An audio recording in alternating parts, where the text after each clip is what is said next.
Well, the Drug Enforcement Administration has a new tool in its fight against one of Mexico's most notorious cartels. Have you ever wondered how, right in the heart of modern America, with the world's tightest security systems, a massive criminal network with roots in Somalia could quietly turn Minnesota into a hub for trafficking hundreds of millions of dollars in drugs and weapons undetected for years? On one frigid early morning, more than 800 federal agents launched simultaneous raids, dismantling a sophisticated operation that left even the FBI and DEA stunned. Today, we're diving deep into the secrets behind this unprecedented crackdown, from the tiny clues that led to the decisive blow that reshaped national security.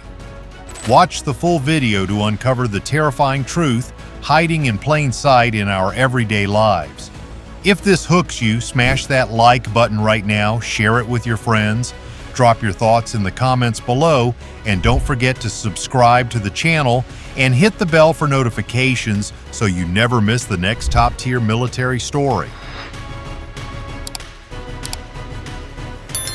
The hunt that led to one of the most surprising federal operations in recent U.S. history didn't start with dramatic shootouts or high-profile arrests. It began with seemingly ordinary data routine shipping manifests and logistics records that looked unremarkable at first glance but hid subtle irregularities. Analysts zeroed in on a single container logged as standard cargo, one with a strangely repetitive travel schedule that didn't quite add up. That container passed through Minneapolis, stopped at regional transportation hubs, and then looped back without any clear justification. The paperwork appeared perfectly legitimate on the surface, but the route itself was riddled with red flags. It was this suspicious shipment that became the very first lead for investigators. And as they dug deeper, an entire hidden illegal operation slowly began to reveal itself. When the final container was ultimately opened under a court order, its actual contents were completely at odds with the labeling. Instead of ordinary commercial goods or standard supplies, it was packed with a large assortment of equipment components and machinery parts. These weren't complete devices, but rather disassembled pieces that could be assembled at another location. The items lacked proper shipping codes and didn't match the declared final destination in any way. What should have been a perfectly legitimate shipment turned out to be a cleverly disguised batch of equipment components, immediately raising massive red flags for federal agencies.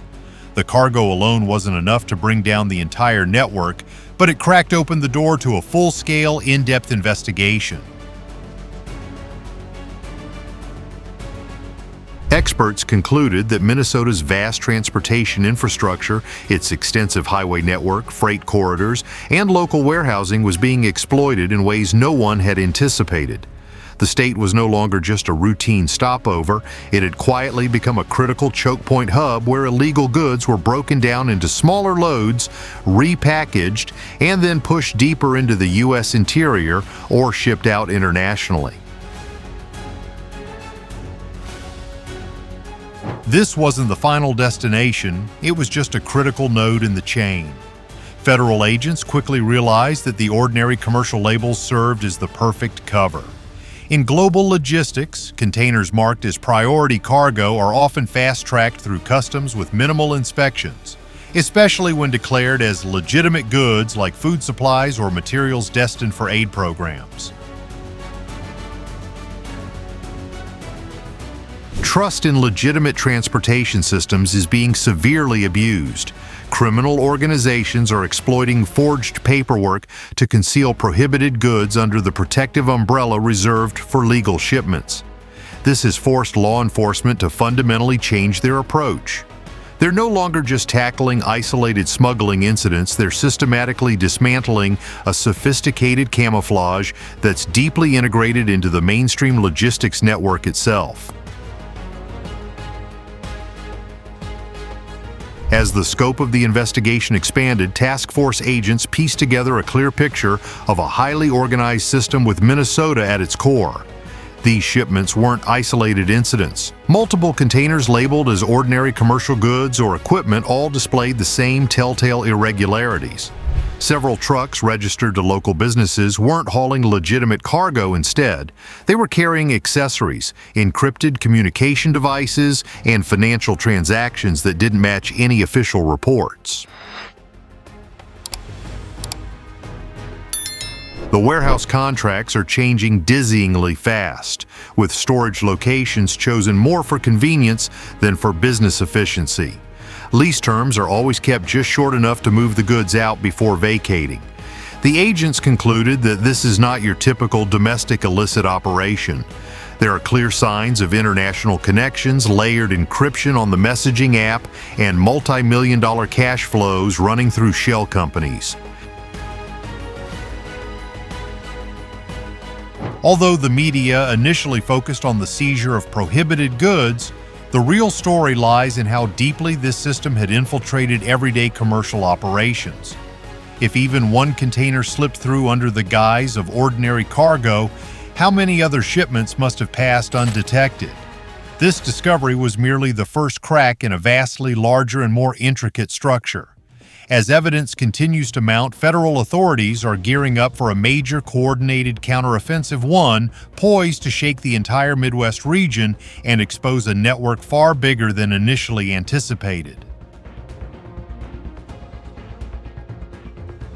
When the perception that suspicious containers are no longer isolated incidents emerges, the response shifts from suspicion to coordinated action. Federal agencies form a joint task force combining analysis, surveillance, and financial tracking into a comprehensive picture. According to the official statement following the arrest operations, the objective now is to fully understand and dismantle the entire operating mechanism, rather than merely seizing individual shipments.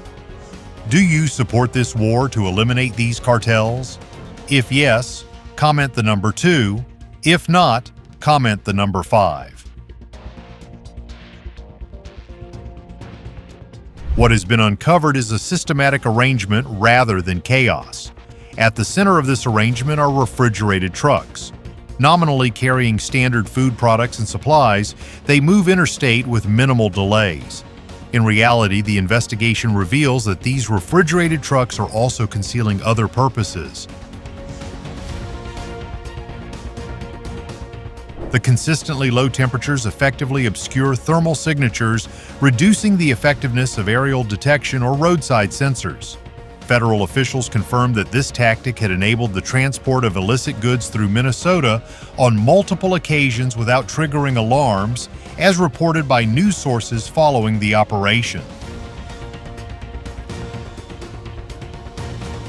The warehousing model also clearly revealed a meticulous plan. Warehouses were not leased long-term, but instead used short-term contracts under the names of frequently changing shell companies, often left vacant after just a few weeks. By the time scrutiny intensified, the locations were already cleaned out. Local Minnesota media reported on warehouses that operated as legitimate businesses during the day, only to handle sensitive cargo transfers at night before quietly relocating. The constant movement creates a fog of cover over everyday operations, making surveillance extremely difficult. The residences follow the same logic. The investigation identified a network of rotating apartments used as temporary stops for transportation personnel, financial handlers, and coordinators. Each person only knows their own piece of the puzzle. To neighbors, the short-term rentals look completely normal. In reality, these are transfer nodes, yet no single person has the full picture. The federal court affidavit describes this compartmentalized structure as the key factor enabling the organization to remain hidden for an extended period. Communications further reinforce this secrecy. Members avoid regular phone calls or text messages. Instead, they use encrypted apps and frequently replace devices, as official records note dozens of seized phones, each protected by multiple layers of security. Messages are short, heavily encrypted, and focus primarily on logistics rather than identifying individuals. This is a highly professional operation meticulously calculated to avoid detection. The component supply chain adds another layer of depth. Parts are sourced from unstable regions in East Africa, where surplus equipment circulates heavily on the black market. These devices are not imported into the United States intact. Instead, they are disassembled, routed through multiple countries, and then reassembled after crossing the border. The prosecutor emphasized that this method helps reduce the risk of detection and conceal the origin of the goods, while also highlighting the role of international cooperation. The choice of Minnesota was not random. It serves as a major logistics hub in the Midwest, positioned at the intersection of major highways, railroads, and freight corridors. Goods can be quickly dispersed in multiple directions, east, west, and south. Investigators noted that the location's geographic advantages, combined with the dense concentration of warehouses and trucking companies, have turned the area into an ideal point for redistribution.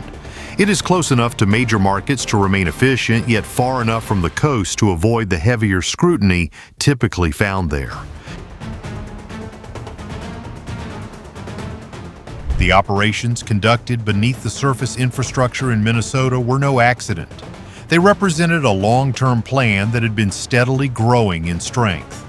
For many months, this network maintained its activities thanks to strict discipline and near-total invisibility. Goods moved smoothly, with drivers following established procedures to the letter. The system could absorb minor risk without ever triggering detection. However, the unexpected turning point came from what seemed like a completely routine situation. A standard traffic stop on a Minnesota roadway. There was no high-speed chase, no immediate alarm, just a routine pullover to check documents. At first, everything appeared fine. The driver was cooperative and the vehicle matched the declared description perfectly. However, the officer on the scene noticed something off about the paperwork and the way the cargo was arranged. A deeper inspection led to a shocking discovery. 39 rifles were carefully concealed inside the vehicle's compartment, ready for long-distance transport. What stood out wasn't just the number of weapons, but the significance of the find. Each rifle bore serial numbers and markings that perfectly matched intelligence data collected earlier. When cross-checked against federal databases, they aligned seamlessly with the known shipping routes, encrypted messages, and financial records that had already been gathered. The prosecutor stated that this was the key connection tying all the clues together. The traffic stop could be viewed as a pressure test for the entire operation. Once the firearms were documented, analysts began mapping the routes, communications, and precise timelines, revealing that the current path aligned perfectly with previous shipments. The driver's communications matched the encrypted accounts, and the payments lined up with the shell companies involved. What had previously appeared as isolated anomalies were now linked into a single cohesive structure. The scale of the network was undeniable. Authorities confirmed that this organization was not simply moving goods at random, it was carrying out sophisticated multi-state logistics operations with multiple layers of concealment, deliberately minimizing risk by compartmentalizing personnel. The seizure of 39 rifles transformed this investigation from a routine incident into a serious national security matter, especially given its connections to conflict zones abroad. The criminal network was nearly exposed due to a tiny slip-up when one vehicle and a single check revealed far too much information. Although the system operated with great sophistication, its dependence on human elements meant everything could collapse because of unforeseen mistakes. Officials quickly realized that the network would react forcefully if it sensed it had been detected. Law enforcement ramped up surveillance and fine-tuned their action plan. The pace of the investigation was dramatically accelerated with a carefully designed operation intended to strike multiple precise targets simultaneously at just the right moment, preventing any warning from spreading. The operation kicked off in the early morning hours at 4 a.m. when tactical teams surrounded the targets at multiple locations across Minneapolis, St. Paul, and surrounding areas. Within just a few minutes, 19 locations were secured. Each team had a fixed target and an exact time to execute. The teams moved swiftly and efficiently, dismantling the criminal strongholds with seamless coordination. Most critically, the command center was located and taken, along with key documents, maps, and vital intelligence related to the transportation routes. By the time the sun came up, the operation was a success. Key targets were in custody, the system was paralyzed, and every possible avenue of escape for the criminal network had been cut off. Once uncovered, a major criminal network was dismantled not through a typical drug bust, but by destroying a hidden command center embedded in everyday life. At the various sites, authorities seized cash, narcotics, firearms, and electronic devices, matching the figures released by the Department of Justice. The total amount of drugs recovered exceeded 1,200 kilograms, with an estimated street value of more than $120 million, making this case a national priority. Digital analysis from the devices revealed a route mapped through the states of Illinois, Wisconsin, Iowa, and Ohio, with the objective of minimizing risk across the maximum operational range. Minnesota was confirmed as a key distribution hub, featuring a three-tier hierarchical system that helped conceal the flow of criminal products. This system consisted of three tiers. The bottom tier comprised transport workers who only handled nearby tasks. The middle tier coordinated payments without ever coming into contact with the goods, and the higher tier involved groups that controlled strategic financial operations and diplomatic relations. This setup minimized risks and shielded the upper echelons. Some leaders in this network had ties to paramilitary organizations in East Africa, with experience in conflict zones. Although there were no indications of an imminent domestic attack, the combination of drug and weapons trafficking, along with international encrypted communications, made this network a national security threat. After the operation concluded, Minnesota had averted a greater danger, but the underlying demand infrastructure remained in place, creating a vacuum that other criminal groups could quickly fill. The biggest lesson we draw from Operation Iron Harvest is this: the most serious security threats we face today rarely announce themselves with gunfire or overt violence. Instead, they hide in plain sight, embedded in the most ordinary aspects of daily life. A refrigerated truck rolling down the interstate, a quiet warehouse off the highway, or a shipping container labeled as humanitarian aid can serve as the perfect cover for a highly sophisticated criminal network. These operations infiltrate patiently, blending seamlessly into the logistics systems we all rely on and trust. That's why constant vigilance matters. We must learn to question the things that seem too familiar, because invisibility is their greatest weapon. National security doesn't begin in war rooms or on distant borders. It starts with the awareness of every single one of us. Operation Iron Harvest didn't just dismantle a massive criminal network worth over $120 million in drugs and weapons, it sent a crystal-clear message. The biggest threats we face today don't announce themselves with gunfire or open violence. They hide in the most ordinary, everyday things: a refrigerated truck rolling down the interstate, a quiet warehouse sitting off the highway. These operations creep in day by day, patient and completely invisible. Today, Minnesota narrowly escaped becoming a major transnational criminal logistics hub. But the bigger question still hangs in the air: how many similar networks are still quietly operating right here on American soil, completely undetected? What do you think about this story? Do you believe there are dozens or even hundreds of organizations like this still embedded in our everyday logistics systems? Drop your thoughts in the comments below. Be as blunt and honest as you want. I'll read every single one and reply.